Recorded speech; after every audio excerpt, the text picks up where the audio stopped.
देखिए आज अनाज मंडी में आए हैं, हमारे एसडीएम साहब हैं, सेक्रेटरी साहब हैं, सभी हमारे आड़ती भाई और किसान भाई हैं। भाई कोई समस्या ना हो। पहले से भी जब फसल को आना, यहाँ धान में आना था, उससे पहले ही प्रशासन को निर्देश दिए गए थे भी साफ़ सफाई हो, पीने की पानी की व्यवस्था उसमें कोई दिक्कत ना आए, बाथरूम्स वगैरह साफ़ सुथरे हों, उनको चेक करने आए हैं।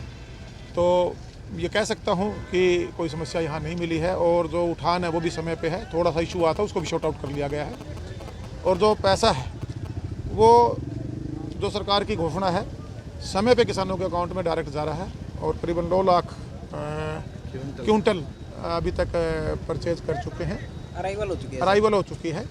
परचेजिंग कितनी हुई है? परचेजिंग सर 5,40,000 परचेजिंग हुई है और 17-18 हज़ार की उम्मीद लगाई जा रही है। 17-18 लाख की उम्मीद लगाई जा रही है जो धान आएगा।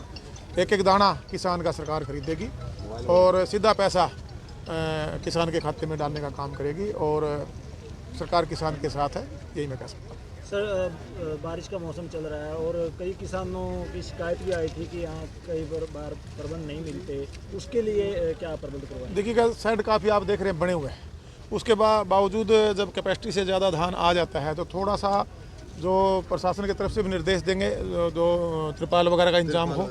और मैं किसान भाइयों से भी अनुरोध करूंगा कि थोड़ा सा वो खुद भी अपना फसल का त्रिपाल वगैरह का इंतजाम रखें। बाकी जो जितना मैक्सिमम प्रशासन से हो पाएगा वो भी करेंगे। बाकी जो साइडों के नीचे है वहाँ भी लगाने का काम करें और साइडों से अगर बाहर हमारा धान लग रहा है तो त्रिपाल से उसको बरसात से बचाने का काम करें। क्या और भी कोई समस्या किसानों की आई है आपके सामने? नहीं, आज कोई समस्या ज़्यादा नहीं आई। 1-2 छोटा मोटा जो पानी को लेकर था इशू, वो निर्देश दिए गए हैं कि आने वाले समय में। एक सुबह कुछ यहाँ चोरी का इशू आया था, उसमें एसडीएम साहब को बोल दिया गया है कि सवेरे पायलट की गश्त यहाँ बढ़ा दी जाएगी।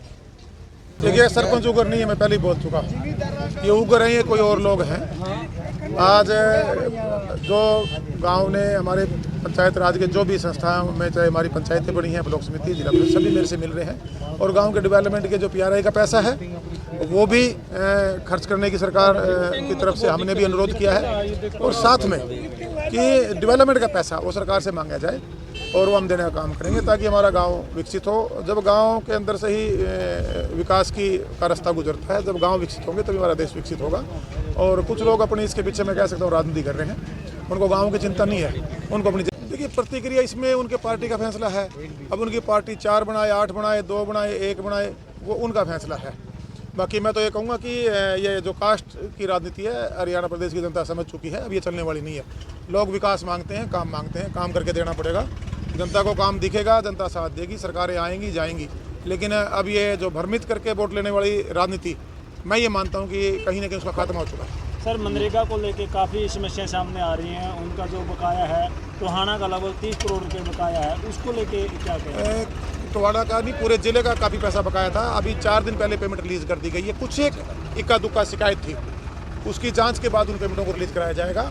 और मैं तो ये कहना चाहूँगा कि जो फेज से जो हमारे मनरेगा के में हमारे मजदूरी करने वाले जो भाई थे, जिसमें एक बहुत बड़ी उनकी शिकायत रहती थी, अब लेटेस्ट मैं ये कह सकता हूँ कि टेक्नोलॉजी के साथ हम उसको जोड़ने का शुरू कर रहे हैं और पूरे देश में ये शुरुआत हमारे टोहाना हल्के से होने जा रही है, जिसे जो हमारे मजदूर भाई हैं उनकी काफ़ी शिकायत रहती थी, उसको भी इससे निदान होगा और वो शिकायतें दूर होंगी।